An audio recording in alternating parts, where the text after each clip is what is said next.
Tem gente com a mão levantada. Deixa eu clicar aqui. Rafael, pode falar. Boa noite, professor. Me Boa escuta? noite. Eu tinha duas questões mais Vamos lá. simples. Então, na terça, eu fui na colei na monitoria, muito bom. Tirei todas as Ótimo. dúvidas. Aí eu tirei a dúvida de um código e a gente fez o. A gente pegou, copiou o código que eu tava com dúvida e na hora que eu e o Vitor rodou, o código tava certo. Aí tá, aí conversando, fomos até uma tarde, né? Tirando as dúvidas, eu fui testar no outro dia o código. E lá no EVPL, né? O Isso. código tá dando errado. É um código de uma linha. Se quiser, eu até falo pro senhor. Ótimo. É mais fácil ainda. Você consegue mandar. Deixa eu ver o que é o mais fácil aqui. Se você quiser Ó, colocar no chat, né, o código mesmo, já que você ignora qualquer coisa. deixa eu ver. Ó, você consegue digitar aí rapidinho? É int. Então, vamos lá. Se é rapidinho, então é mais fácil ainda. Vamos fazer no VPL direto? Tem aqui um VPL para testes, né? É aquele que tem que retornar um número. Eu recebo um unsigned e eu tenho que retornar ele negativo, sabe? Você recebe um unsigned e retorna ele negativo. Então Se eu vamos lá, pede. vamos devagarzinho aqui. Você está vendo a minha tela? Tô vendo sim. Então, ótimo. É uma Então, função chamada neg. então vamos lá, vamos fazer ela aqui, ó. Tem um main, vamos criar a função neg aqui. É uma função int, né? Int neg Int neg recebe um unsigned int number. unsigned int number. E aí a forma que eu resolvi E ela foi ela tem que retornar o negativo desse número. o Então, se chegar ao negativo. -8, retorna. Se chegar ao 8, retorna -8. É isso? Exato. Tá. Eu resolvi E- botar no return. Então, peraí. Vamos imprimir aqui, ó. %d, vírgula, neg. Neg de um x, né? Que aí vamos fazer o x aqui. Um unsigned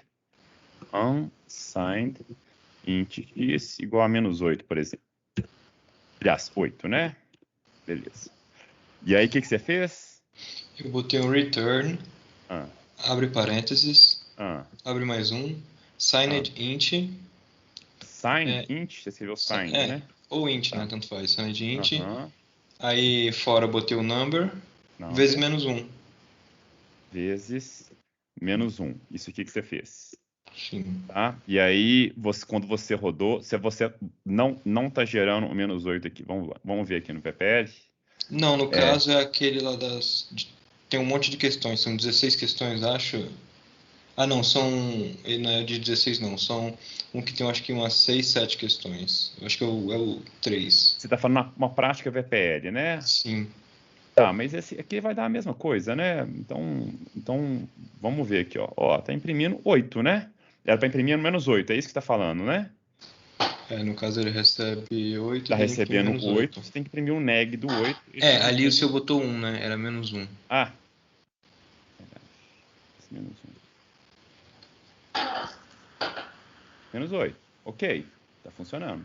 Nossa, que Para estranho. algum caso ele não funciona específico, porque note aquele VPL, você deve estar falando disso aqui, né? Quer dizer, você deve estar falando. Prática 3 EPL. Isso, você deve estar falando dessa aqui, ó. Vamos lá. Essa prática 3 VPL aqui, né? Aí é uma questão neg, deve ter uma questão neg aqui. Cadê? Cadê a neg? Qual que é? Essa aqui, né? A questão 6. Sim. Implemente funções para realizar operações abaixo sobre parâmetros recebidos como número inteiro sem sinal. As funções não devem usar qualquer operador condicional if, diga algumas delas podem requerer bit a bit. Aí tem essa aqui, né? A neg. Mas a neg não é uma questão, Ela. né? A neg é só um exemplo, né? Ah, Então, nossa. então ela não é uma questão. O DDD é uma questão, o soma 1 se par. Bem que eu não estava lembrando dessa neg. Para o ímpar é outra questão. Tá? A neg é só um exemplo de uma função que não usa if, tá? E realiza a operação pedida. Porque você poderia colocar, né, para isso aqui, algum if, né? Mas aqui nem precisa, né? Mas é só um exemplo. Era Então, só copiar e colar então, pra não reclamar o. não, isso aqui não tem que fazer nada com a neg, nada. Isso aqui é um exemplo que está aqui na documentação. O que Ah, você tem que implementar é o DDD, é o soma 1 se par, e o Então paro eu ímpar. posso até excluir ela. Ela não faz parte da função. Nossa, que viagem. Foi mal, professor. Não, não tem problema nenhum, mas a gente tirou uma dúvida aqui de uma função. Tudo bem, sem problema. Tá? Beleza? A outra pergunta é bem rápido. Fala. Só para confirmar, o retorno padrão do C, quando é igual a zero é verdadeiro, quando é diferente de zero é falso. Perfeito? É o contrário. Zero verdadeiro. O que é falso para a linguagem C? Falso para a linguagem C, né? Falso para a linguagem C é qualquer número. Na verdade, falso para a linguagem C é zero. Tá? Isso. Então, Tá. se eu estou retornando zero, se o valor é zero, é falso. Qualquer coisa diferente de zero é verdadeiro. É o contrário. Então é a mesma coisa com operação lógica, né? Qualquer operação lógica, se o resultado dela der zero, quer dizer que o resultado da operação deu falso. Deu falso. Tá? E o contrário é verdadeiro. No caso do if também funciona assim, né? Exatamente. Entenda que existe um valor lógico falso que é representado pelo zero. Fim. Qualquer coisa diferente de zero é verdadeiro. Aí você tem uma expressão que retorna verdadeiro ou falso, e retornar zero. Né? Então, deixa eu apagar tudo aqui para.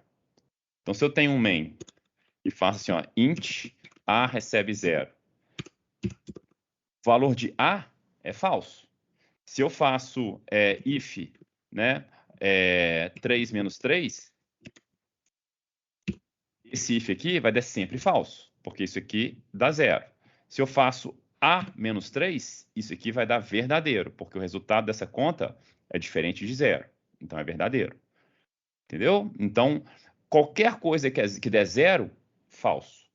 Diferente de zero, verdadeiro. Simples assim. Tá bom, obrigado, professor. Beleza? Resolvemos as dúvidas? Sim. Beleza. Então vamos lá. Mais outras pessoas aqui. Gabriela, pode falar. Oi, professor, boa noite. Boa noite. Então, eu estou com duas dúvidas referentes à prática 4. Claro, vamos lá. A Deixa eu abrir ela primeira. primeiro aqui, um segundinho, Uhum. que aí a gente consegue acompanhar. Deixa eu dar um zoom também. Pronto, qual exercício? Então, a primeira mesmo é sobre o que você quer que a gente entregue, porque eu não entendi quais arquivos você está pedindo.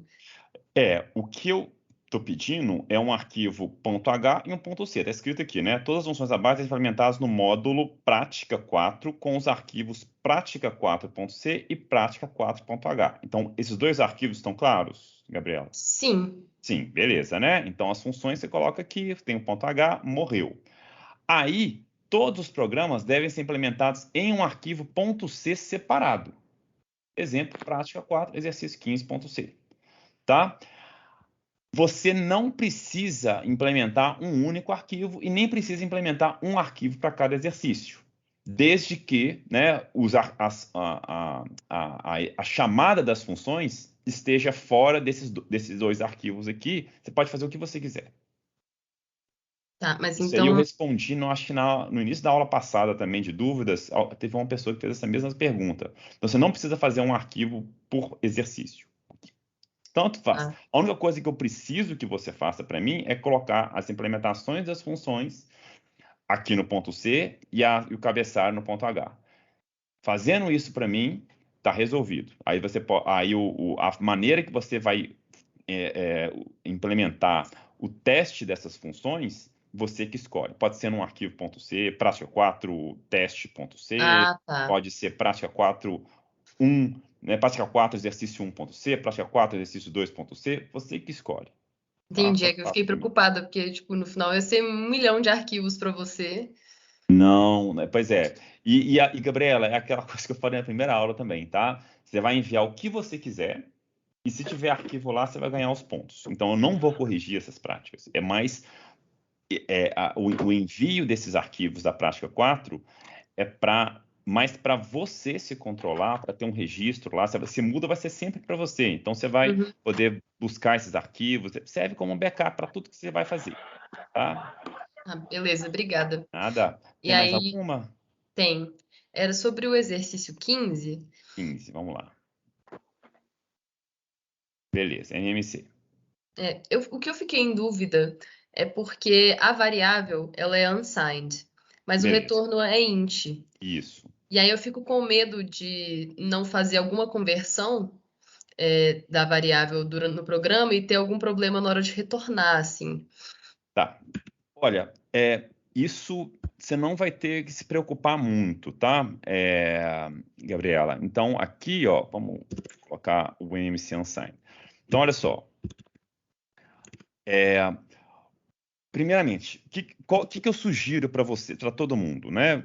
Se o retorno é int, na verdade o retorno poderia até ser unsigned também, tá? Isso aqui é o de menos, poderia ser unsigned, int, tá? Então, já que está retornando int, então a gente pode criar uma variável logo de cara aqui com o resultado do MMC que a gente pode colocar, né? Pode colocar aqui, ó, resultado, né? Ou MMC em maiúsculo, tá? Ou resposta, né? Resp aqui, alguma coisa que você quiser, é o valor que você vai retornar. Você cria ela como int, no final você vai retornar esse resp.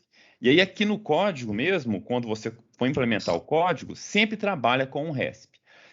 Eventualmente, esse resp, tá? Ele vai estar ligado, você vai fazer alguma conta com x, com y, e vai atribuir essa conta para esse resp. Não vai ter problema. Não vai ter problema, porque há uma garantia aqui que esses dois valores são positivos. Então, você vai fazer conta, né, de NMC, normalmente vão ser contas maiores que x e y. Não é o caso da MDC que você vai diminuindo. A MDC sempre é um valor maior. Então, Pois é. garante que é positivo também e vai chegar aqui no resto um valor positivo. Pode ser que exploda, né, que dê um overflow. Imagina que isso aqui dê um valor porta ali do 4 bilhões, 2 bilhões aqui também, né? Aí vai dar um overflow. Aí não tem problema não, tá? Aí você não se preocupe que a gente não vai testar esses casos de overflow. Você poderia testar, tá? Se você quiser, né? Nessa prática aqui você pode perguntar, pode colocar assim, né? Você pode colocar alguma coisa desse tipo, né? If x maior que limite, tá? Aí você define algum limite aqui, ó. Define limite, aí vamos colocar aqui, ó, 2 milhões, né? 2 milhões, por exemplo. Tá certo? 3, isso. Limite de 2 milhões. E x maior que limite, ou, Uhum. né, y maior que limite, aí você, por exemplo, returne, aí talvez aí é uma vantagem do int, né? Returne -1, para indicar que isso aqui é algum erro. Tá? Você pode, inclusive, né, aqui no seu laço do MMC, então aqui vai ter um while, né, ou um do while, ou um for, que você vai querer usar, e esse MMC vai sendo atualizado, essa resp aqui, né? Você vai atualizar essa resp de alguma forma. Aí você pode perguntar no final do while, if, né, if resp maior que limite, né? Aí, que pode ser um outro limite também, tá? Você pode definir o que você quiser, e maior que limite, return -1. Então, nesses casos aqui, você está tratando um erro de overflow. Uhum. Nessa disciplina de PDS-1, a gente vai se preocupar com overflow mais para o final, tá? E normalmente eu vou deixar explícito nas questões. O objetivo agora no começo não é vocês se preocuparem tanto com erros de overflow, a não ser que quando explícito, no caso, por exemplo, do fast poll, né? Aquela questão lá, tal. Mas se não está explícito no enunciado, não se preocupem muito com isso. Eu não vou pegar esse erro de vocês, não, tá bom? Mas caso você queira tratar isso mesmo assim, está aqui uma prática que você pode utilizar para lidar com isso. Ah, beleza. Beleza? E não sei se deu para ouvir o barulho estranho que minha cachorra fez, mas foi minha cachorra, não Não fui tem eu, tá, problema, gente? Pelo que amor de isso. Deus. Não tem problema nenhum. Tá de boa. Obrigada, viu? Nada, as ordens. Então, quem mais? Aquila Oliveira. Deixa eu só anotar aqui, gente, porque. Então, Professor, boa noite. boa noite. Um segundo, tá? Aqui estava prática 4, exercício 15, diferentes tipos de parâmetros, tipos diferentes, né? Tipos diferentes A dúvida anterior foi em relação à entrega, né? Formato de entrega, né? Formato de Sim, entrega VLC3. para a prática 4. Uma questão também antes, me perguntaram, eu esqueci. Alguém lembra? A primeira? Eu Não, né? perguntei sobre o retorno negativo, né? Ah, a função neg, beleza. A Isso. função neg da prática 3. Beleza, obrigado. Vamos lá, próximo agora é o Áquila. Pode falar, Áquila. Ô, professor, primeiro é uma dúvida mais pessoal minha, tipo assim, esse é o meu primeiro contato com programação e Perfeito. é normal eu, tipo assim, eu ver as aulas e ficar meio travado na hora de fazer as práticas e precisar de vídeo para ter um rumo, umas coisas assim, é normal de início assim? Totalmente normal, Áquila, é isso aí. É difícil, tá? O estalo inicial que a gente precisa para começar a ficar à vontade com programação, ele demora. Ele demora um pouco mesmo. Por isso que é bom praticar. Embora, né, você tá lá vendo os vídeos das soluções, provavelmente, né, para né, conseguir fazer os exercícios, eu sugiro que você evite esses vídeos ao máximo. Então, assim, quebra a cabeça mesmo. E se você ainda estiver com dificuldade e não der certo, eu tenho certeza que se você voltar nas práticas anteriores, nos exercícios anteriores, e tem uns exercícios aqui no site, gente, que ninguém dá muita bola, não. Cadê? Mas são os exercícios. Cadê? Tá aqui. Onde é que sumiu minha página? Deixa eu ir assim de novo. Então, lá na minha página, tem uma. E principalmente para você, viu, Áquila? Tem uns exercícios aqui. Exercícios, ó. Do livro do André Bax, tá? Então, aqui tem todos os exercícios do livro do André Bax, até a matéria da prova 1. São exercícios, às vezes, parecidos com os nossos, mas tem exercícios diferentes. Então, você pode pegar esses PDFs aqui, esses scans, e tentar fazer, às vezes, se você está travado, volta um pouco na matéria, não tem vergonha nenhuma. É mais no sentido de destravar você na hora de implementar as soluções, tá? Porque é difícil começar. E para começar, e programação, gente, não é fácil mesmo. Você não pode começar a programar, isso é uma prática muito boa mesmo, tá? É, é, Normalmente, o que vai acontecer, tá? Normalmente, vou até fazer um desenhozinho aqui, tá?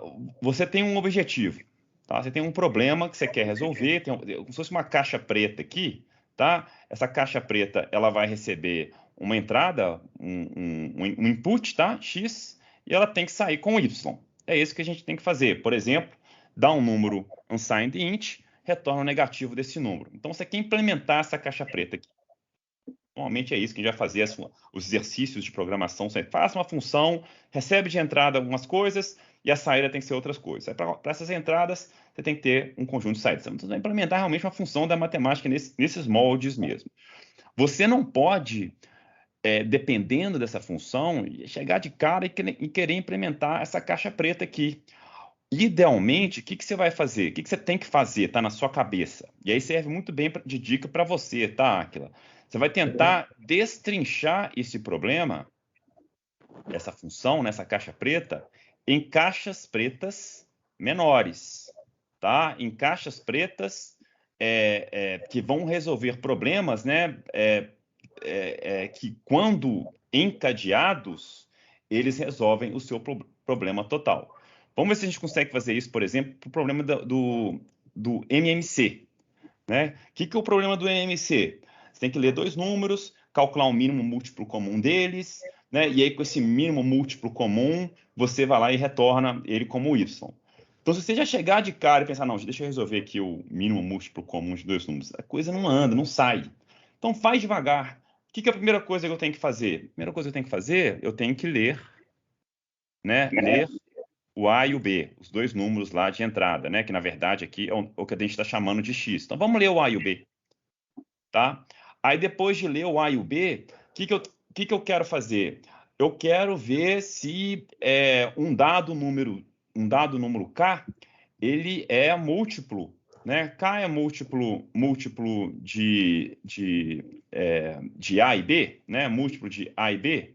Então, uma pergunta que você tem que responder para conseguir fazer a questão do EMC. Então, faz uma função, tá? Cria uma parte do programa lá só para testar isso aqui, ó. Vamos, né? 12 e 15.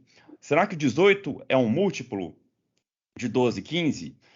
Faz uma função só para isso. Tem 3 números, vê se o terceiro é múltiplo dos dois. Resolveu esse problema? Pô, legal. Então, tenho já uma função que lê 2 números e testa se um dos números é múltiplos.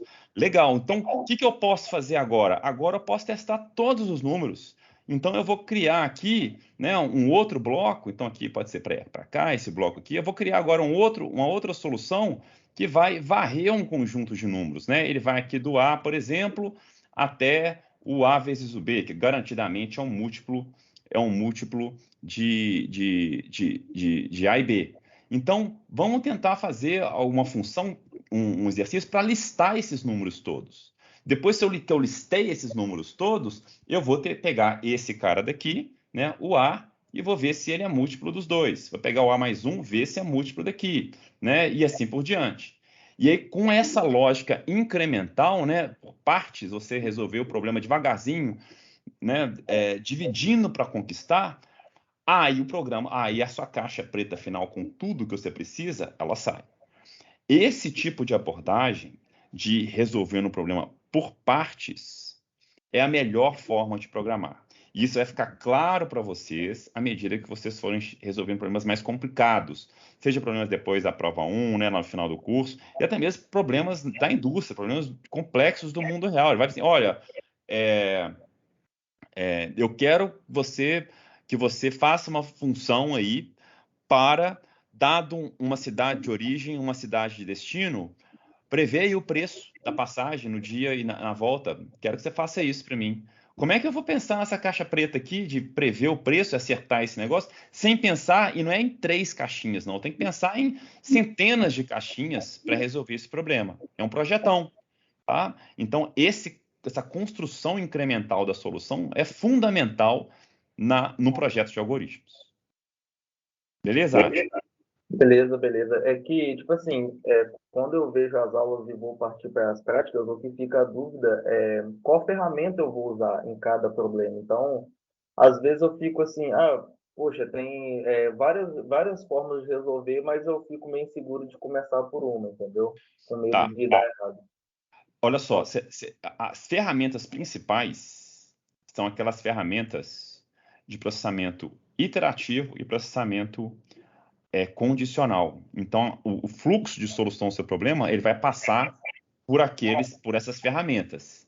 E aí, Aquila, para construir o seu algoritmo, igual eu fiz esses esqueminhas das caixinhas, você pode também trazer aqueles fluxogramas que eu desenhei nas minhas aulas, naquelas videoaulas, tanto processamento condicional quanto processamento interativo, para as suas soluções. Então, faz um desenho do fluxo primeiro. Escreve o que você precisa fazer para resolver o problema. Tá? Não abre um código em branco, né? Chega aqui no Notepad, onde é que você quiser, abre um aqui em branco. Deixa eu escrever meu código. Ele começa com um void main, né? Ou com um int main. Beleza, deixa eu ver o que eu consigo resolver agora. Não, essa não é uma boa abordagem para você resolver problemas. A melhor abordagem é você abrir uma tela em branco ou um caderno e pensar no esquema. O que eu preciso fazer? Qual que é a minha entrada? Minha entrada é isso aqui. O que é isso? É um int A, né? É um int A, é um int B, é esse que eu preciso aqui. Então, eu vou pegar. Tem alguma restrição? Eu tenho que conferir. Eu tenho que conferir se o A é menor do que o B. Isso aqui eu tenho que conferir. Se o A for menor que o B, se for verdadeiro, né? Então, o que eu tenho que fazer? Acabou o programa, exit. Tá? Agora, se não, meu programa está valendo. Então, o que eu vou ter que fazer agora? Agora eu tenho que fazer uma conta. Eu tenho que calcular aqui, né? Eu tenho que calcular um K aqui, de alguma forma. Aí você pode escrever, não precisa nem fazer esse fluxo. Você pode, assim, calcular, né? Calcular alguma função, né? Ou pensar em alguma lógica. Verificar, né? Eu tenho que pensar numa função para verificar se um número é múltiplo dos dois. Sei lá. Então, faz esses esqueminhas, mesmo que não tenha muita ordem, rabiscos mesmo, organiza esse pensamento, esse fluxo na sua cabeça, que aí vai te ajudar. Não pense em Beleza. código, em int, if, for, while, antes de fazer esse esquema aqui, não. Eu acho que vai te ajudar bastante se você começar a escrever a sua solução, a lógica da sua solução, antes de partir para a implementação. Beleza, eu vou fazer assim agora. E a segunda dúvida que eu tive foi no exercício 8 da prática 4. Eu fiquei com Rapidinho, muita. Eu vamos vi a começar resolução. a solução. Qual prática? 4? A prática 4, exercício 8. Eu vi a solução e, tipo assim, eu não consegui entender A solução. o porquê que ele usou, vamos supor, fatorial, aí ele colocou vezes igual e o i e colocou retornando. Eu não entendi muito bem os passos que ele fez Tá, só na confere solução. comigo se é esse aqui. Esse exercício Não, aqui. é o 9, eu me É o enganei. 9, é o fatorial, É o 9. né? Beleza. Então, é uma função para calcular o fatorial de um número. Certo? Então, acompanha comigo aqui. Vamos lá. Vamos tentar fazer usando a abordagem que eu te sugeri, diferente de abrir o código. Então, você quer calcular o fatorial, beleza? Então, você vai ter um número x, tá? Um n aqui, que é o nosso parâmetro. E aí, o que eu quero retornar? Eu quero criar uma caixa preta aqui, que a saída dela vai ser um n fatorial. Esse que é o meu problema. Tá fechado? Estamos fechados aqui? Alô? Sim, pode seguir, pode seguir. Pode seguir, né? Beleza. Então, vamos lá. Como que eu calculo esse fatorial? Esse fatorial, vamos escrever aqui a conta dele, né? Então, vamos fazer o nosso fatorial, eu vou chamar ele aqui de R, tá? De resposta. Ele vai ser o N vezes o N menos 1, né? Vezes o N menos 2, vezes 3 pontinhos, vezes 1. Esse aqui é o cálculo do fatorial. Beleza?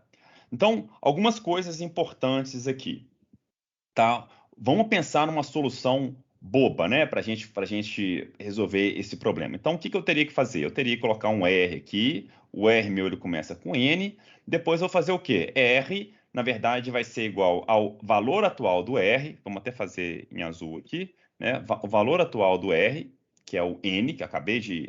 A sequência do meu algoritmo está assim, né? De cima para baixo, vezes N menos 1. Né? Nota que eu não estou mudando o N, então eu posso usar ele aqui. Aí depois que eu multipliquei por isso aqui, eu vou fazer o R é igual ao R vezes o quê? O N menos 2. Que é essa parte daqui. Certo?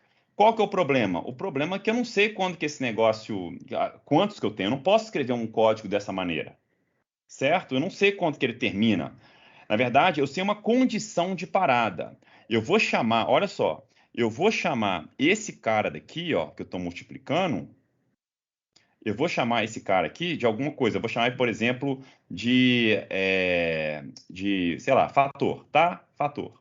Uma variável. Eu chamaria de fator. Então, aqui o fator vale n menos 1. O fator aqui, ele vale quanto? N menos 2. Certo? Até o momento em que esse meu fator vai valer quanto? 1. Né? Então, o que está acontecendo aqui no meu algoritmo? Eu vou ter que fazer essas multiplicações sucessivas. O meu fator ele vai começar com n menos 1, né? E ele vai até 1. Quando ele chegar em 1, eu paro o meu algoritmo. Está acompanhando até aqui? Sim, tô. Tá, né? Então, beleza. Então, a gente vai ter que criar um código para variar esse cara daqui, começando com n-1 e ir até 1, e cada vez que eu trocar o valor dele, né, de n-1 para n-2, eu vou lá e multiplico pelo meu valor de r. Aí no final eu tenho meu fatorial. Tá? Então o que eu vou fazer? O que a gente vai fazer aqui? Eu vou ter uma variável, a minha função fat, né? A função fat, ela tem um parâmetro que é o n, certo? Ela tem um parâmetro n, e vão criar aqui uma variável fator, tá? Fator, que vai receber o n-1, é o primeiro valor que a gente vai multiplicar. Aqui, claro, tem algumas condições, né? A gente tem que tomar alguns cuidados aqui.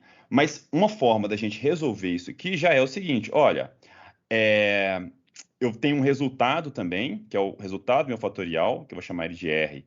Eu vou colocar ele já como N, aí eu vou multiplicando. O que eu vou multiplicar? Quando? Ó, enquanto o seu fator, esse fator, né, ele for maior do que 1, for maior que 1, eu posso multiplicar o meu R, vai ser igual ao R vezes, né, o fator. Então, olha só, nessa primeira interação aqui, o fator vale n menos 1, né? Ele vale n menos 1, eu estou fazendo o quê? O meu R n vezes n menos 1. Então, lembra que a primeira parte, né, o fatorial é o quê? É o n vezes o n menos 1 vezes o n menos 2 e assim por diante, né? Aí, depois de fazer essa primeira multiplicação, que é a primeira entrada aqui do laço, eu tenho que diminuir o fator. Então, o fator recebe fator. Vou atualizar o valor do fator com menos 1. Então, agora, em vez de valer n menos... Cadê? Cadê ele? Eu não inicializei ele com n menos 1, não. Fator, que é um vezes, né? O que é isso aqui? Não, isso aqui está errado. Aqui, ó, esquece isso aqui. Vamos pagar isso aqui tudo, ó. É n menos 1. Esse é o meu fator, tá? Aí, agora, o fator passa a ser n menos 2. E aí continua. Então, o fator é maior que 1. Se ele for maior que 1, ele vai fazer de novo essa operação. R vezes n menos 2. Tá? O fator é ainda maior que 1? Quando o fator for igual a 1, que é o último valor que eu tenho que multiplicar, esse while vai embora. E nem precisar multiplicar por 1, né? Porque é uma conta desnecessária. Tá? Por isso que poderia ser maior ou igual a 1 aqui? Poderia ser maior ou igual a 1. Mas eu não quero fazer uma conta de multiplicação por 1. Não faz sentido. Tá? É gasto à toa de processamento. Terminou isso aqui, aí eu venho e retorno, tá? Return R, que é o valor do meu fatorial. Tá? Agora, eu vi essa dúvida falando assim, não, tem um igual vezes, não sei o quê. Essas continhas aqui, você pode trocar elas. Você fazer isso aqui é equivalente a você fazer, isso é um atalho da linguagem, né? Você pode fazer R vezes igual a fator, é a mesma coisa, e aqui você pode fazer fator menos menos, tá? Então, aqui são atalhos da linguagem, para isso daqui, para a expressão completa, tá? E não podemos esquecer do ponto e vírgula aqui também, não. Nem aqui. Melhorou? Ajudou um pouco a entender essa lógica? Clareou? Melhorou. Porque o código que ele usou lá na correção foi o for. E usando desse jeito assim, eu fiquei meio confuso nas operações. Porque com um código muito simplificado, para imprimir uma coisa que na minha mente é bem complexa, entendeu? Entendi. E aqui por isso que eu normalmente ensino primeiro o while e o do while do que o for. O for você precisa de um pouco mais de vivência em programação para ficar confortável com ele. Eu sugiro você que está tendo algumas dificuldades ainda, usa o while e o do while, tá? Que são mais fáceis de você entender. Principalmente porque o for você ganha, você vai economizar a linha de código. A gente não está preocupado com isso ainda. Os programas vão ser pequenos. Então, usa o do while ou while, que eu acho mais interessante.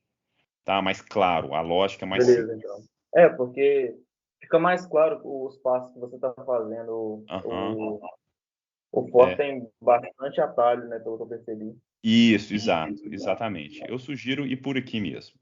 Começar por aqui, pelo menos, até a lógica ficar clara. Tá bom? Beleza, Beleza. professor. Valeu. Obrigadão. Joia. Romana, pode falar. Oi, Pedro, boa noite, tudo Oi, bom? boa noite, tudo jóia. Tudo jóia. Pedro, a minha dúvida está na questão 6 do BPE, da prática, Prática 3. 4? 3? Da 3, isso. Tá, um segundo, deixa eu só achar ela aqui. Tem que voltar. Prática. Mentira, é a 5, tá? A 5, beleza. Prática 3, exercício 5. Isso, É o Fastball. isso. Beleza. Vamos lá, qual que é a dúvida?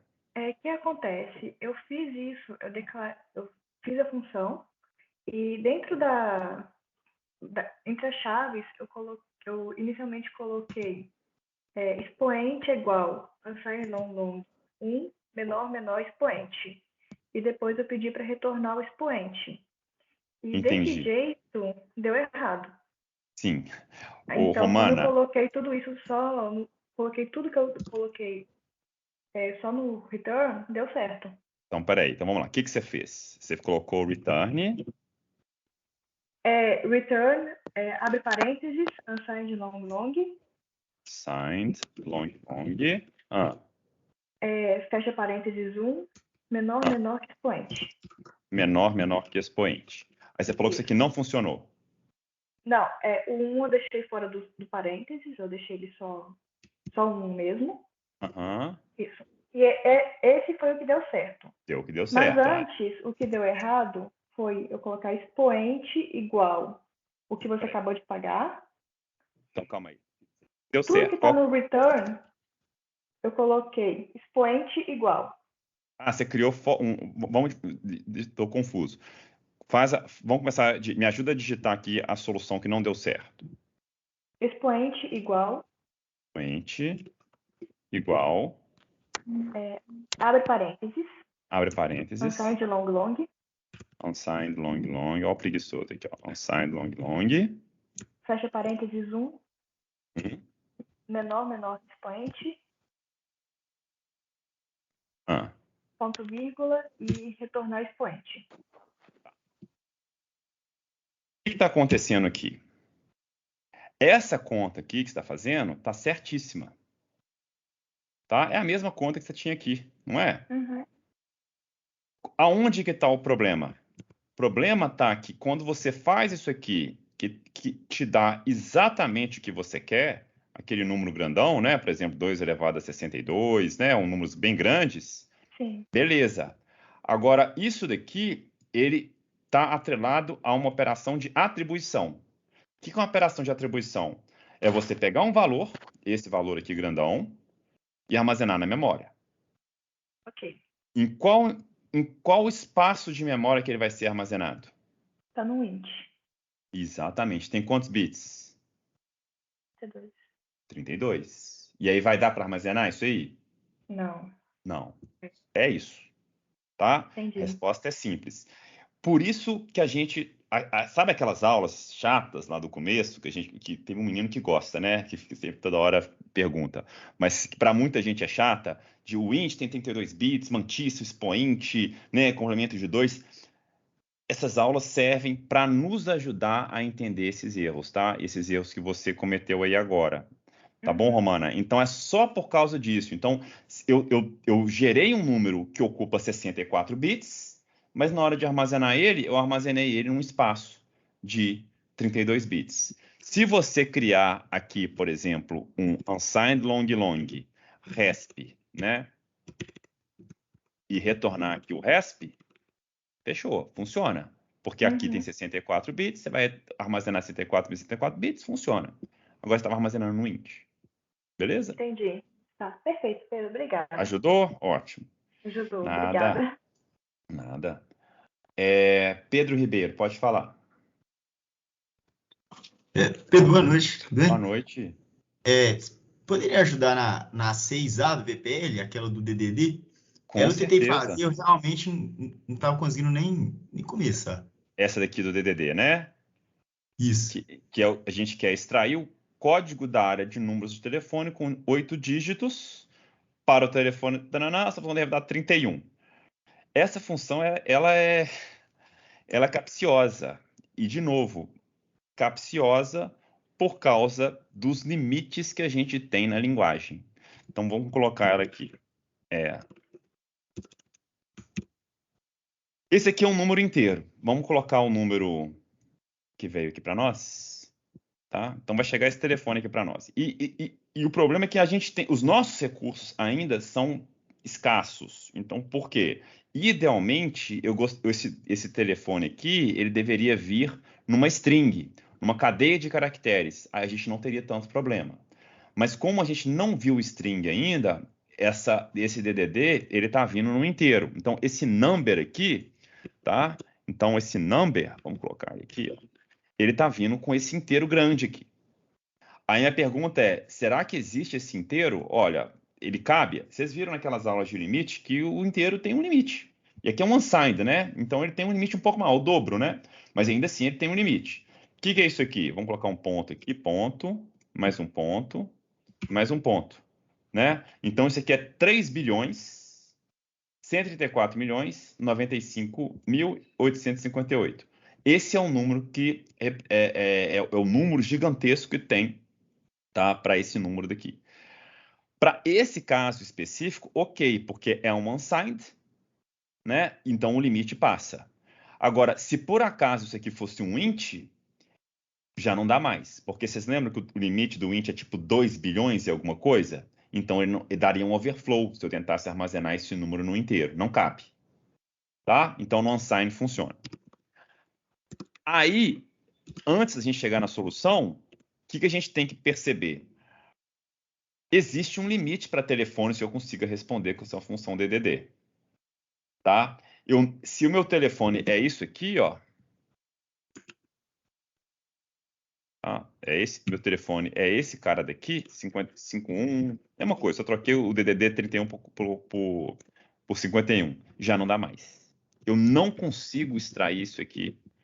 Não dá, não consigo extrair esse DDD. Primeiro porque esse DDD não cabe aqui, é impossível, não vai chegar esse número para mim. Tá? Então vai dar erro. Então o nosso limite é o DDD limite nosso provavelmente é esse daqui, 41. Tá? Tem um limite aí que a gente pode calcular depois. Vocês podem calcular, tá? Mas é por volta de 41. Isso a gente tem que estar claro para a gente. Então, o DDD, por exemplo, 11 ou 22 eu calculo, um 11 eu calculo, né? Assumindo que meu telefone tem esses 7 dígitos daqui, tá? Então, uma vez que eu já estou confortável com esses meus limites, falo, então, beleza, então vamos assumir que eu tenho essa minha função, ela tem um limite ali de DDD 01, sei lá que isso aqui existe, tá? Até o 41. Fechou. Já que tem esse limite, então o que eu preciso fazer? Olha, então é uma conta simples, né? Vou até voltar aqui. Como que eu extraio esse 11 desse número grandão aqui? Se o meu número fosse só isso aqui, de novo, outra técnica legal para a gente resolver problemas. Nunca pensa no problema mais complexo. Começa pelo problema mais simples. Então, ou então para um problema simplificado. Se meu telefone fosse só isso aqui, né? Eu tivesse, né? O DDD fosse 11, meu telefone fosse isso aqui. Se eu faço essa divisão aqui, ó, se eu faço por 10, o que eu vou retornar? Eu vou retornar, se eu faço a divisão por 10, vai ser 11, é 1134. Se eu faço a divisão por 100, vai retornar o quê? 113, né? Se eu faço a divisão por 1000, o que vai retornar? 11, que é o DDD que eu quero, tá? Só que o meu número, deixa eu voltar aqui para copiar ele todo.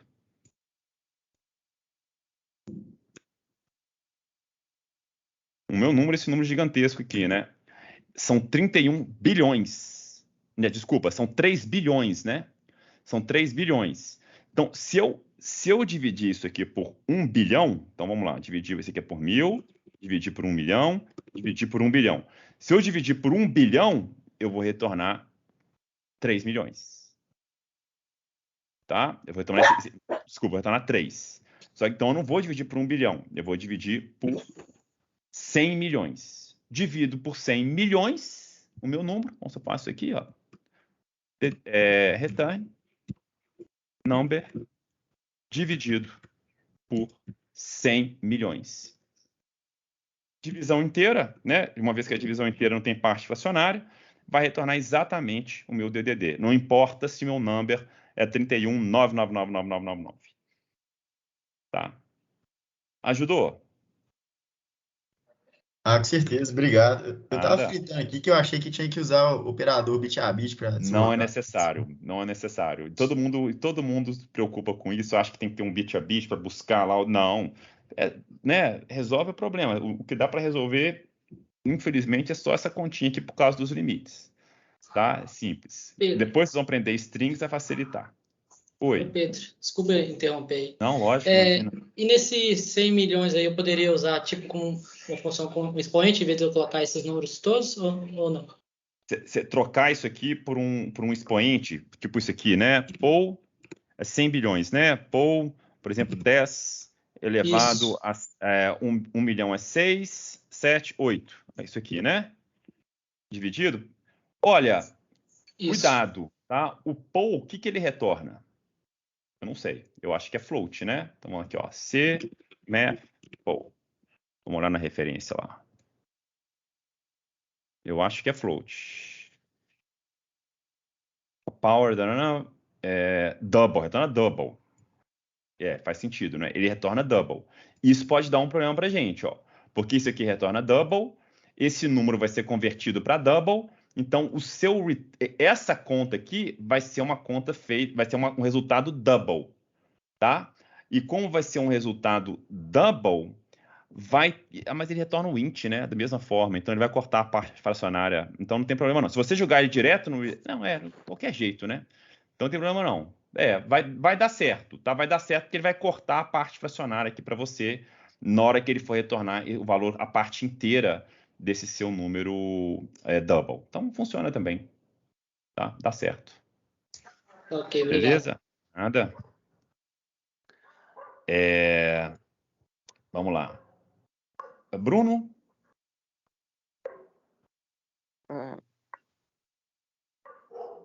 Não, né? Pera, Ninguém... tá ouvindo? Tá ouvindo? Tô ouvindo. Perfeito. No caso, você podia me explicar um pouquinho melhor o que é aquela função na aula de scanf? Flush, F-flush? F-flush. O F-flush. Tá, essa função, ela é muito importante, tá? Embora quem usa Linux, talvez vocês tenham... Eu, pelo menos, tive dificuldades com essa função no Linux. Ela não... No VPL, por exemplo, ela não funciona muito bem, tá? Ela tem alguns... Assim, no Windows ela funciona maravilhosamente bem. No Linux, para os casos que eu estava tentando, ela me deixou na mão, tá? Então, vamos lá. O que o F-flush faz? Deixa eu abrir uma... Vai ser mais fácil eu explicar aqui. Então, vamos falar do scanf. Quando eu abro um scanf, vamos fazer um scanf mais simples de todos. Vamos abrir aqui um scanf e-comercial X, tá? Então, int X aqui, ó. Int X. Quando eu faço esse scanf, o que acontece? Existe uma área da memória, que eu já falei com vocês, que a gente vai chamar ela de stdin.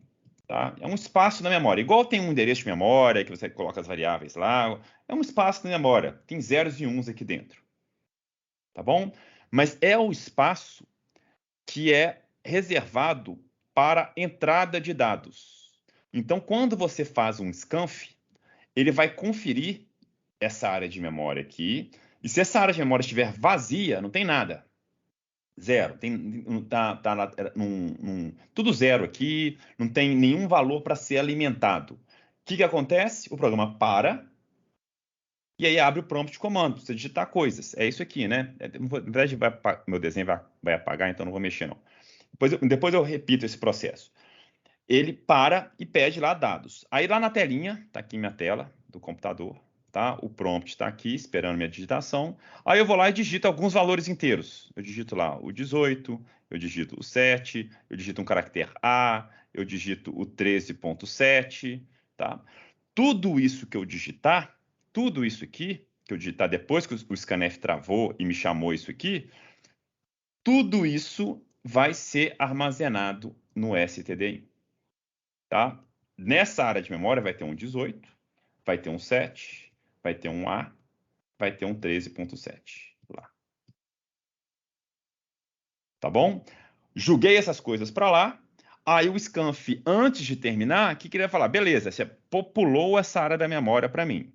Aí o scanf vem e fala assim, o que eu preciso? De um inteiro. Então ele pega esse primeiro inteiro, que é o que ele precisa, e armazena nesse endereço de memória que está aqui, o endereço da variável x. Aí, depois que ele fizer isso, né? e armazenar lá. Tem a variável x, a variável x ela faz acesso a um endereço de memória, né? Eu estou mandando ele armazenar nesse endereço de memória de x, que é o F1, ele vai lá e coloca o 18 lá. Depois que ele colocou o 18, lá o scanf termina, e essa área de memória onde que tinha 18 era liberada, ou seja, não tem mais nada lá. Pensa no abstrato, esquece os zeros e uns, pensa que realmente né, tem valores ali. O que aconteceu? No scanf, eu, usuário, e eu gosto de ser um usuário ruim para o sistema, eu não digitei só o 18 que ele queria, só o inteiro. Eu digitei um tanto de coisa. E todas essas coisas foram para lá, para a memória. Lixo. Aí meu programa continuou, né? Fiz um tanto de operação e tinha mais um scanf lá no final. Um scanf pedindo, por exemplo, um ponto flutuante. Tá? Pedindo um ponto flutuante, sei lá, um ponto flutuante B aqui. O que eu gostaria que acontecesse? Que o programa parasse, que abrisse uma tela para mim, tá? Uma tela prompt de comando, e eu digitava um ponto flutuante lá, por exemplo, 3.14. Isso que eu queria que o programa fizesse. Só que o programa não vai fazer isso. Por quê? Porque na minha área de memória tem esse lixo que foi digitado dessa vez, comigo, com esse usuário, que de vez de digitar só um int, digitou um tanto de coisa. Aí, o que esse scan vai fazer? Olha, tem coisa na memória. Tem coisa na memória. Então, se tem coisa lá, eu não vou preciso pedir nada para o usuário. Tem coisa lá. Então, o que eu vou fazer? Eu vou consumir o primeiro valor que está lá, esse set. Que nem é float, né? Isso aqui vai ser convertido, a codificação do set vai ser convertida numa codificação float, aí vai ter uma bagunça, porque ele vai pegar a codificação, transformar em expoente, mantissa, aquela coisa toda, e vai armazenar essa codificação float desse set lá no endereço de memória do B. Por exemplo, lá no endereço F8, ele vai colocar esse set lá, que na verdade vai transformar em float, vai ser aquele float esquisitão, tá? Na verdade, talvez seja até zero, vai dar algum problema. Vamos ter que colocar uma interrogação aqui por causa de formato, a gente não sabe, tá? Vai lá e armazena. Então, é um comportamento indesejado. Aí, eu, programador, para garantir que o usuário não encha o SDN de lixo e isso prejudique os scanfs a seguir, o que eu vou fazer? Antes desse scanf aqui, ó, então nesse ponto do código, o que eu vou fazer? Vou colocar uma setinha aqui porque eu não consigo escrever. Eu vou chamar a função fflush stdin. O que o fflush stdin vai fazer?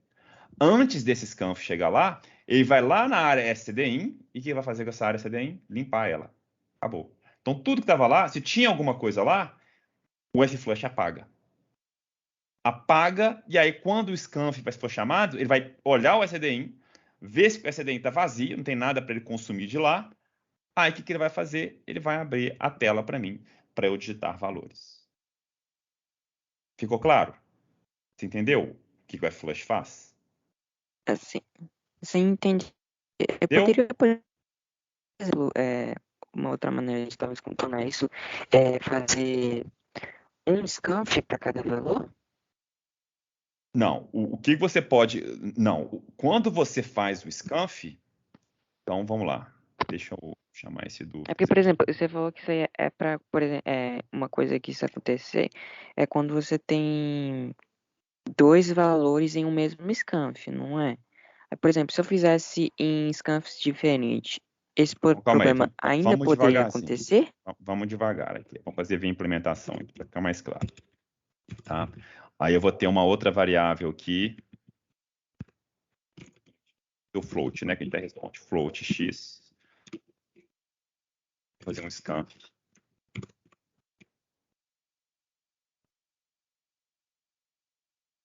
E aqui eu vou imprimir. F, vou imprimir com barra N, né? Vou colocar o A recebe %D e vou colocar o X recebe %F A e X.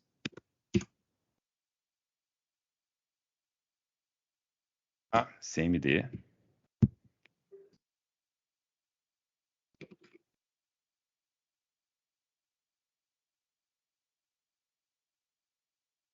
Estou compilando. Executei. Travou aqui nesse scanf. Beleza? Eu vou digitar um inteiro, 18. Bati o Enter, consumiu. stdin está vazio. Porque o stdin está vazio, ele chama esse scanf, pede para o usuário digitar novos valores. Eu vou lá, digito um float, 3.14, por exemplo, bato o Enter, ele vai lá e imprime, beleza. O que eu estava falando que é o problema? A fonte do problema. Manda o scanf, aí eu vou digito um tanto de coisa, digito 18 que eu quero e um tanto de outras coisas. 7, qualquer coisa aqui, tá? Um outro número, bato um Enter. Quando eu bater esse Enter, vou preencher o SDIN com valores, com esses valores todos aqui. O 18 vai ser consumido por esse scanf e o 7 vai ser consumido por esse scanf aqui. Então, bati um Enter, a hora que aconteceu, tá? O 7 foi consumido normal, né? Então, talvez o menos 7 ia dar problema, não sei. Tá? Até que ficou ok, tá? Por causa da codificação deu certo, mas não parou para o usuário digitar. O 7 foi parar aqui no X. Beleza? Aí você falou que tem uma solução alternativa, que é qual? Me explica. Não, no caso, é porque eu achei que isso só acontecia quando você pegava os valores no mesmo scanf. Não. Esse scanf aqui, eu coloquei um tanto de valor lá.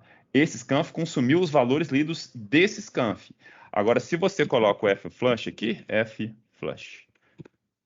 Essa que é a sacada, né? Se eu coloco o fflush aqui. Aí eu vou ler o primeiro, ó. 18, 7, qualquer coisa. Bati um Enter. O que o fflush fez? Ele limpou o SDIN antes de chegar nesse scanf aqui. Como ele limpou, não tem nada lá, esse scanf está pedindo coisas para mim. Tá? Por isso que está aqui o prompt. Aí eu venho aqui e digito o que eu quero, né? 8.34. Aí pegou.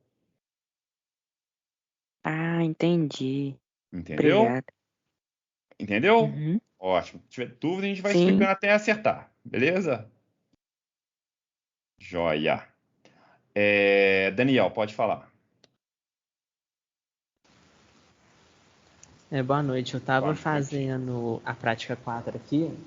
Aí no exercício 8, eu fui ver a resolução. O monitor resolveu por meio do for. Certo. Só que eu fiquei meio confusa. Eu queria pedir para você resolver por Claro. meio do while, que eu acho que é mais simples, mais fácil. Claro. Qual que é o 8? Esse soma ímpares? Retornar a soma dos números ímpares de 0 tranquilo. até n. Tranquilo. Então vamos lá.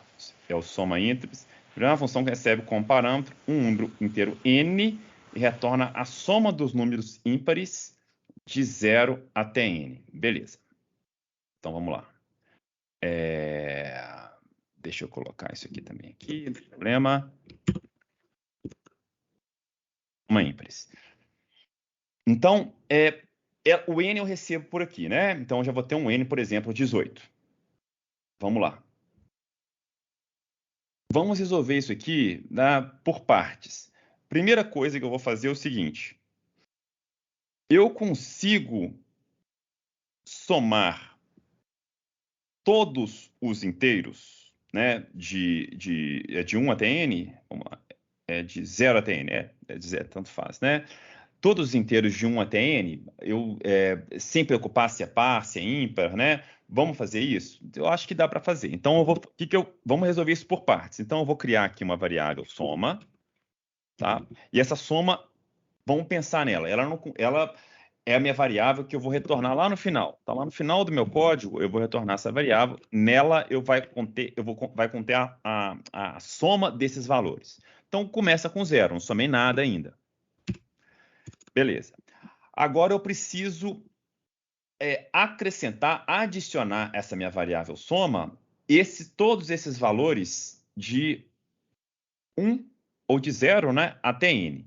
Qual que é o primeiro valor que eu vou adicionar? Eu vou criar aqui uma variável para ele também, tá? Vou chamar ele aqui de valor, tá? Já que eu estou não vai ficar muito ruim, né? Vou chamar de valor só. É o valor que eu vou somar. Vou começar ele com 0. Beleza? Aí, o que o meu código vai fazer? Vai fazer isso aqui, ó. Soma, recebe, soma, mais valor. Tá? Isso é uma coisa que ele precisa fazer. Então, pegar o valor atual, que é 0, e somar com o valor dele.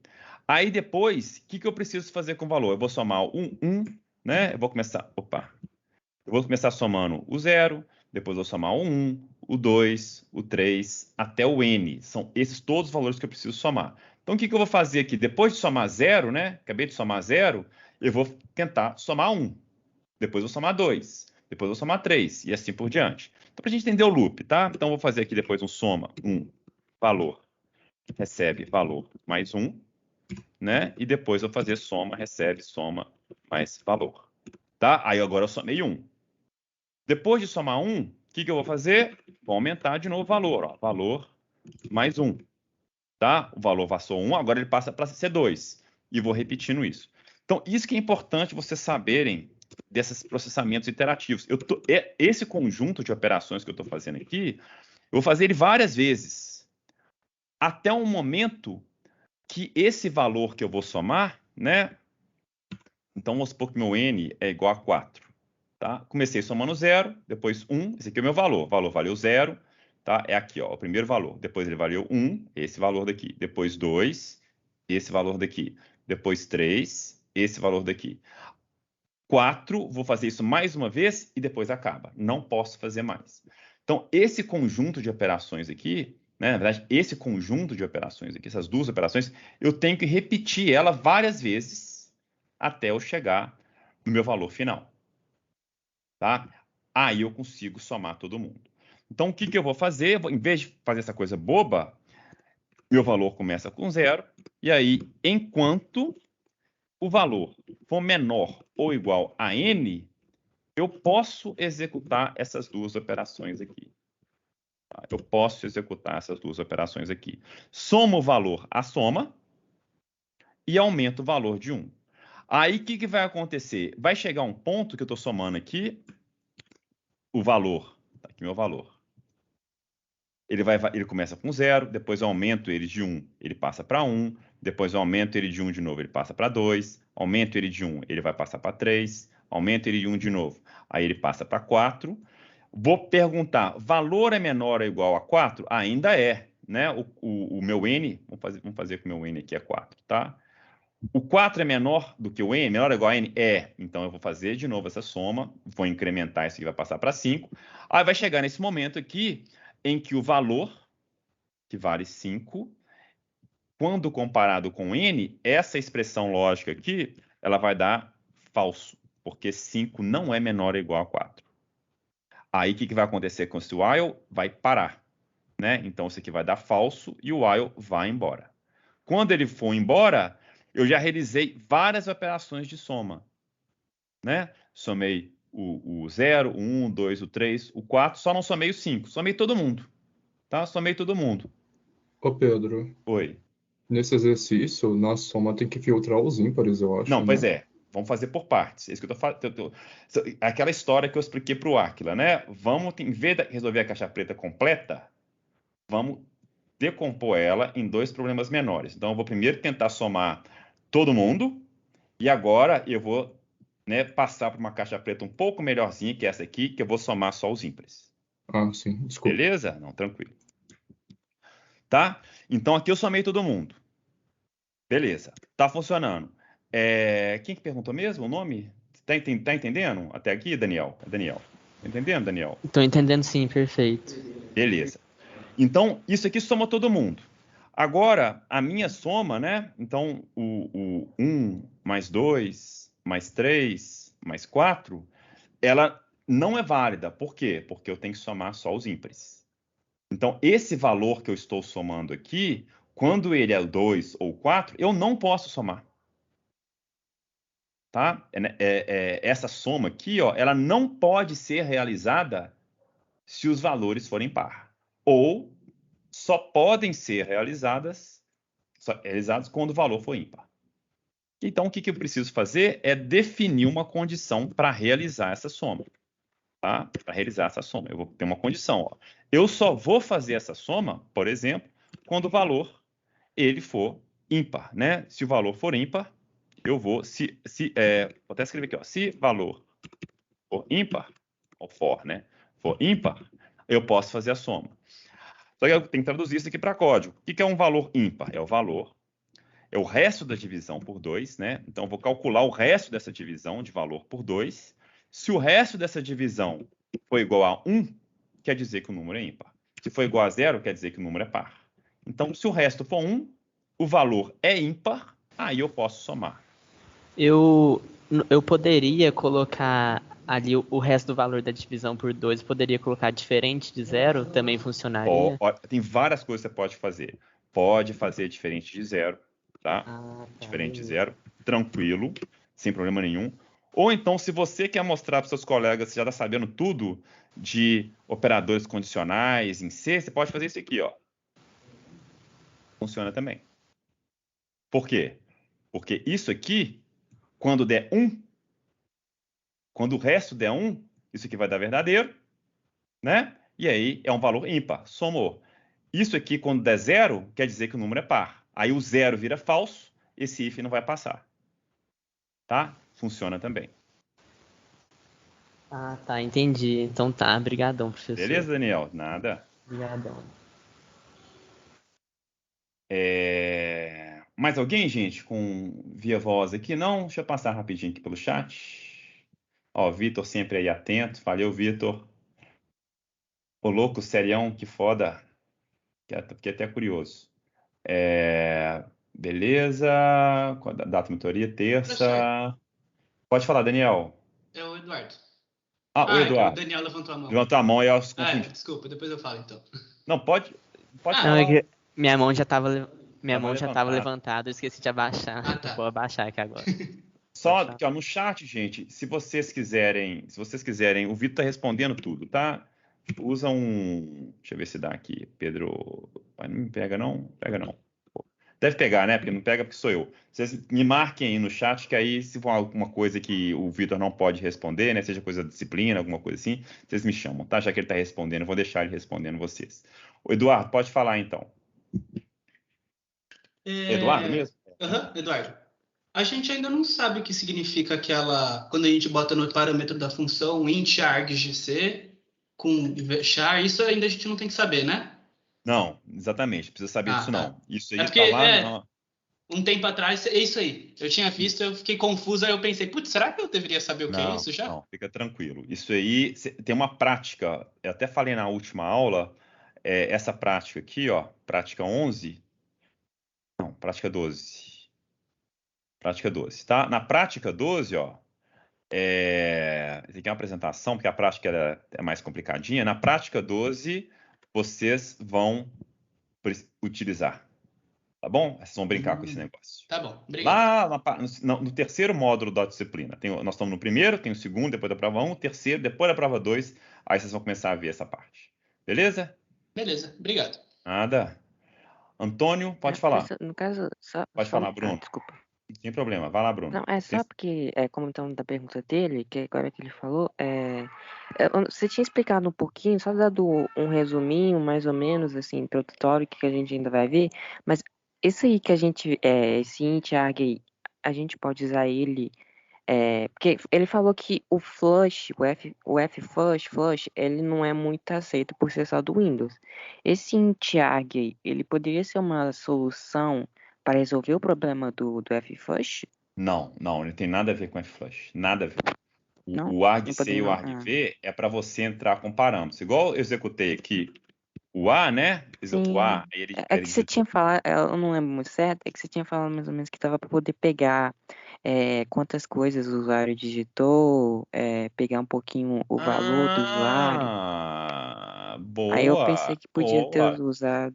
Não, boa. Você me pegou nessa. É isso aí, funciona. Então, o que você está falando, perfeito, né? O que você está falando é o seguinte: em vez de eu digitar lá o 83.1, eu faço A8 3.1, não é isso que você está falando? Aí esses valores eles vão ir de entrada aqui para o meu programa, né? Em vez de eu ter que digitar um scanf, que é o scanf, ele é um comando, de certa forma, perigoso, porque ele libera para o usuário de entrar com quantos dados ele quiser, né? E aí quando você tem a entrada de valores por linha de comando, você pode controlar pelo argc. Mandou bem demais, tá? Estrelinha dourada para você. Ah, tá. Beleza, Obrigado. Bruno? Valeu. Eu acho que o Antônio Alberto, né, que estava na fila, pode falar, Antônio. Tinha alguém. Não lembro. Pode deixar, professor. Eu já resolveu. resolvi a questão aqui. Pode deixar. Show de bola. Bom demais. Tem mais gente? Tinha uma levantada aqui. Lucas, pode falar. Não, a coisa que eu só queria confirmar que você, tipo assim, que já na última aula eu tava até discutindo com você coisas que não tem em C. No caso, o bool também não tem, né? Que eu vi que você utilizou o int para 0 e 1, não tem bool, né? Não Mas no tem caso, se eu fosse no caso querer fazer utilizando um enum para criar um bool, Pode. eu Pode. posso, e aí não vai ser problema, tipo, na prática. Não, porque eu gosto do bool porque eu posso tanto usar true quanto um, né? Aí, ó, o Vitor tá falando que tem a biblioteca stdbool, tá? Pode usar, tá? Na verdade é o seguinte, isso aí vale para tudo. Se eu não especificar, então vamos deixar aqui, ó, o que dá problema para mim? Tem duas coisas que dão problema nessa disciplina, de recursos que você não pode usar, porque eu queria que você explicitamente usasse os recursos que eu estou te ensinando. Isso só vai ser válido quando a gente estiver falando de alocação dinâmica de memória. Tá? Quando eu estiver falando de alocação dinâmica de memória, vocês não vão poder usar alguns recursos da linguagem que vão mascarar o uso das ferramentas de alocação dinâmica que eu estou ensinando para vocês. Tirando isso, tá? Pode usar enum à vontade, pode usar quem já sabe o struct pode usar struct, quem já sabe vetor pode usar vetor, array à vontade, tá? Porque isso aí faz parte da linguagem. O vetor, né? Apesar de eu não ter ensinado, vocês não precisam deixar de usar isso, tá? Então, fica à vontade, tá? Basicamente, se eu estou me lembrando aqui agora, o único momento que vocês vão ter recursos que vocês não vão poder usar para resolver é nas questões de alocação dinâmica de memória. Tá bom? Porque aí eu preciso que vocês treinem as ferramentinhas mais rudimentares de alocação e não esses recursos rápidos, tá? Porque, querendo ou não, essas ferramentas rudimentares, apesar de parecerem bobas aqui em PDS-1, mais para frente, caso vocês precisem de um algoritmo mais baixo nível de tratamento de memória, de alocação, vocês não vão usar as ferramentas bobas, vocês vão usar essas ferramentas que a gente está aprendendo aqui em PDS-1. Fala, Matheus. Pode deixar. Não, pode, desculpa, Lucas. Desculpa, pode falar. Vamos seguir o fluxo. É porque você falou que o Vitor disse da biblioteca stdbool, né? Mas aqui, eu só queria saber, tipo, tem algum problema de ficar incluindo várias bibliotecas assim diferentes? Ou é bom você tentar resolver por si próprio assim um problema, mesmo tendo uma biblioteca que existe para isso? Depende do caso. Depende do caso. Assim, aqui em PDS-1, eu não vejo muitos casos em que o uso de biblioteca vai te complicar, não. Tá? Talvez na parte de strings, né? Mas aí, por exemplo, tem exercício na parte de strings que eu falo assim: escreva uma função para você concatenar duas strings. Então você vai receber uma string, vai receber outra string, e eu quero que a sua função concatene essas strings. Existe uma função chamada strcat, da biblioteca string.h. Tá? Se você usasse strcat direto, você não vai praticar o que eu estou querendo que você faça, que é alocar a memória, passar todo mundo, colocar o /0 lá no final. Então, eu vou escrever para você, não vale usar o strcat. Escreva a função para calcular o tamanho de uma string. Não vale usar o strlen.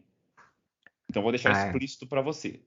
Tá? É que eu tinha pensado que, sei lá, do tipo de compilador para compilador havia uma diferença que algumas bibliotecas não seriam aceitas. Tem diferença. Biblioteca, nem que eu saiba, nem tanto. Tá? Talvez sim.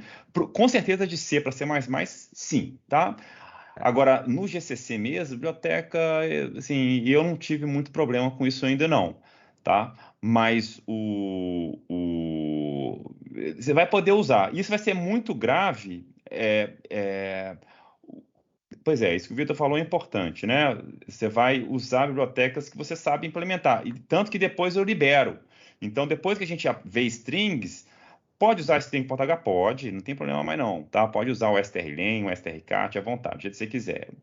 não protege aprendizado, não. Isso vai ser muito claro para vocês lá no em estrutura de dados. Vocês vão ter que implementar lista encadeada, um tanto de coisa. Já tem implementação disso, né? E nessas bibliotecas prontas, tá? Vector, etc. Aí é bom você tentar implementar por si só, porque você vai aprender como que esse vector funciona e as dificuldades que tem, a ordem de complexidade, o que é a fácil inserção, a remoção, vai te ajudar a entender depois todas as estruturas de dados, tá? Então é bom você implementar do zero algumas coisas, sim. Tá? Então no quesito de acadêmico, para você aprender mesmo, é bom você evitar a biblioteca, assim, para tentar fazer as coisas por si próprio. Tipo, no caso, se eu for fazer uma lista, criar com um struct, em vez de pegar uma pronta. Isso, exatamente. Eu acho que no processo de aprendizado, tá? Isso vale a pena. Agora, de novo, viu, Lucas, né? Lucas, tá falando comigo? Ô, Lucas, assim, isso sou um pouco idiota se você, por exemplo, já sabe programar essas coisas todas. Mas, às vezes, tem algum detalhe ou outro que vale a pena você revisitar e falar assim, não, peraí, eu sei usar esse negócio, sim, eu acho que eu sei implementar, mas será que eu sei mesmo? Isso acontece demais, tá? Eu vejo muitos alunos de PDS-1 que já tem experiência em empresa, já programa isso aqui, né? Programa lá em C#, programa em Python, programa Java. em JavaScript. Aí vem para cá, não quer fazer muito a coisa baixo nível, usa bibliotecas, né? Aí quando não pode usar a biblioteca, tenta fazer, não sai muito bem, não. Então, a minha sugestão é by the books. Faz a coisa como deveria ser feito, mais baixo nível, tá? Aí no TP, por exemplo, TP não. TP você usa o que você quiser, tá? TP pode biblioteca que você quiser. Aí o importante é a solução, já não é mais o exercício. O exercício ele tá lá explícito para você usar os recursos que são dados para você. Tá? Você vai treinar a loja, vai treinar um tanto de coisa. Tá? Não é à toa que ele é assim. Beleza? Beleza. Eu acho que, de novo, antes do Matheus, o Antônio Alberto, né, Antônio? Vamos tentar tentativa 3 aí com você. Vamos lá. Não, o Antônio já foi resolvido, ele falou que já estava resolvido, né? Tá vendo? Eu perdi o fio da meada aqui. Você me interrompe, tá, Antônio? Você já viajando. Matheus, pode falar. Ô, professor, boa noite. Boa noite. Coisa bem rapidinha, que você falou no começo da aula, mas na hora eu não peguei. A nossa prova, ela vai ficar aberta de que dia? Que dia? Eu vou deixar claro isso para você semana que vem, tá? Então não preocupem muito com isso, não. Mas eu já te adianto, ela vai ser igual aos semestres anteriores, fica aberto de 19 horas da quinta-feira que vem até 19 horas do sábado, 48 horas. E muito cuidado, porque eu até vou escrever isso, tá? Deixar claro para vocês, mas não tem prorrogação, o Moodle tá fora do ar, minha internet caiu, isso tudo, não existe qualquer espaço para alterar esses prazos. Então fiquem, não deixe para a última hora, não deixe para o último dia, né? Já sempre Então submete a não é bom prova. fazer no sábado, não? Não, pode fazer no sábado, tranquilo, mas saiba que eu não vou. Professor, minha internet caiu aqui no sábado. O Moodle ficou fora do ar aqui no sábado. Tá? Esse tipo de coisa. O Moodle tudo bem, tá? Se for o dia inteiro fora do ar no sábado, beleza. Aí a gente considera. Agora, o Moodle caiu por meia hora do sábado só. Na hora que eu estava fazendo, tinha tempo. Não, isso aí, desculpa. Você teve 48 horas para fazer essa prova. Então, minha sugestão é tentar, tá? Gerenciar bem o tempo, não deixar concentrado ali para 2 horas dessas 48 horas. Porque nessas 2 horas que você fala, não, eu vou fazer essa minha prova no sábado entre 17 e 19 horas. Muito arriscado. Porque, né, qualquer coisa que acontecer ali com você nessas 2 horas, acabou, você vai perder sua prova. Beleza? Esse que é o recado que eu dou para vocês. Use essas 48 horas com sabedoria. São quantas questões a prova? Peraí, não escutei. São quantas questões a prova? Não sei. Entre 5 e 7 questões.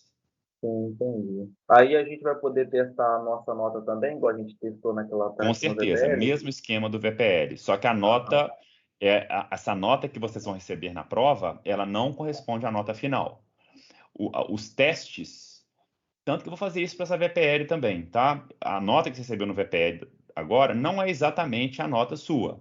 Eu vou pegar testes escondidos e vou rodar esses testes escondidos em cima da sua VPL. A mesma coisa vai acontecer com a prova. E na prova é ainda mais gritante a diferença. Os testes que eu vou disponibilizar para vocês são testes canônicos, simples. Tá? Então, são testes para ver se o formato da sua questão está correta, se para as respostas para casos simples a sua questão está resolvendo bem.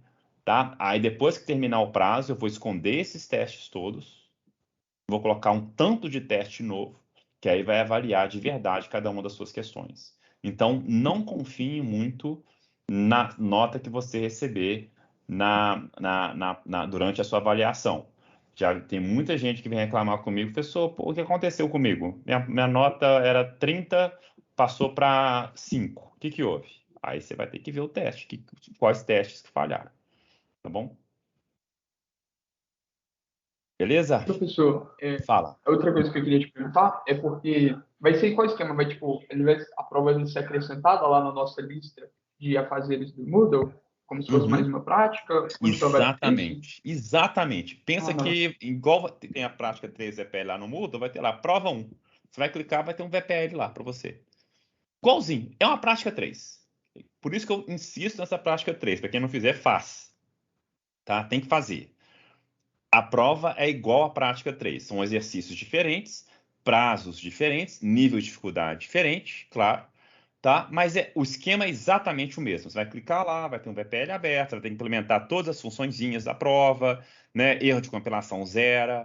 Né? Então, todas as dificuldades e todos os processos que você teve que passar para resolver a prática 3, você vai passar para resolver a prova 1. Você vai poder clicar lá no teste para ver sua nota, quantas vezes você quiser, sem interferir na sua nota final. Vai poder executar, o que você quiser.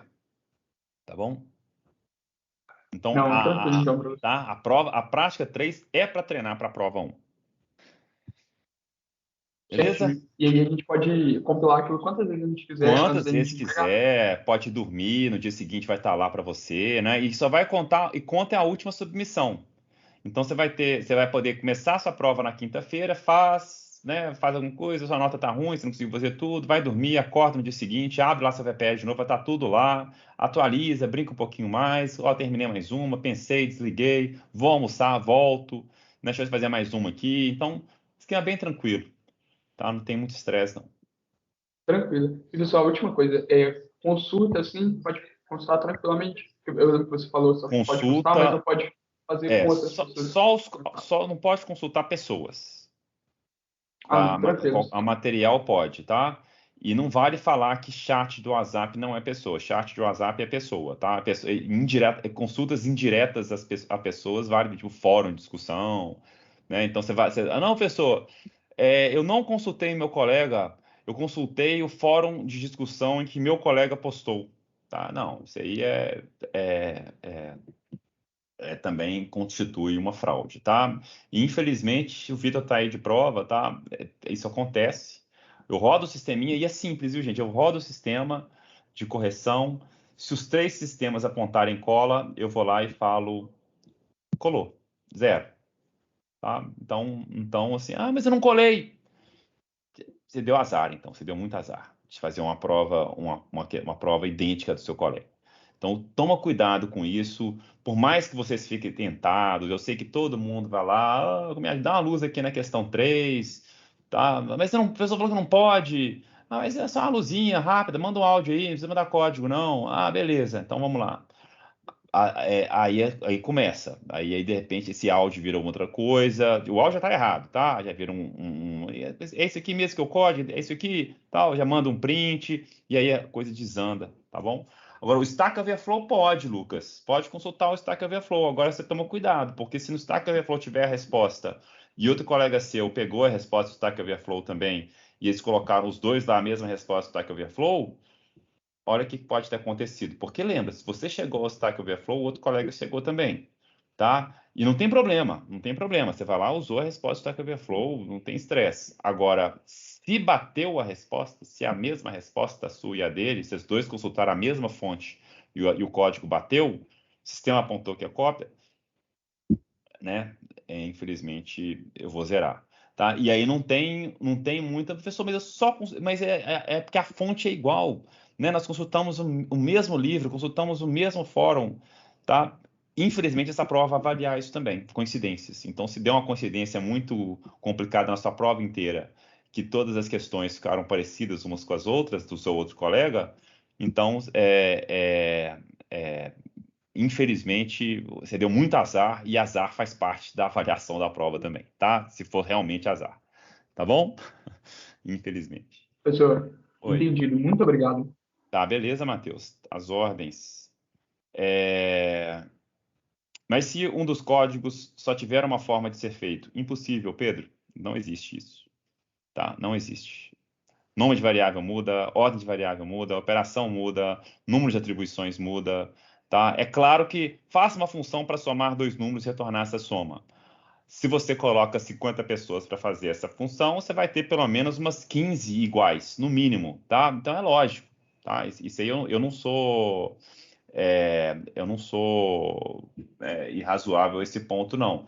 Se tem uma questão muito pequenininha, muito simples, igual já teve em outras provas, eu nem considero, tá? Eu nem considero, mas com certeza nessa prova vão ter questões mais longas, questões com mais operações. São essas questões que vão definir cópia, tá? Não é aquela questão boba para...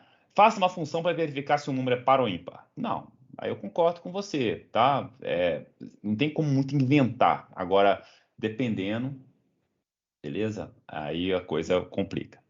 Tá? Monitoria de terça-feira, tá? Aqui a propaganda já para o Vitor já. O Vitor tem certeza que vai dar dicas ótimas para vocês, viu? Para evitarem essas coincidências esquisitas. Já tá dando dicas ótimas aqui também, tá? Nome de variável já adianto que não muda não, tá? Porque esses sistemas, eles pegam as variáveis todas e já colocam um esquema de nomes próprio dele, tipo, normaliza os nomes, então não adianta mudar muito o nome, não, tá? Ordem de operação também não, porque ele ordena a ordem de operações. Então assim, não adianta pegar o código do colega, trocar os nomes, trocar a ordem, trocar o if disso, acontece demais. Troca o if de lugar, né? Ele consegue organizar o código em blocos, em módulos, e aí vai fazendo umas coisinhas bem inteligentes para pegar a cópia. Então, tome muito cuidado com isso. Beleza?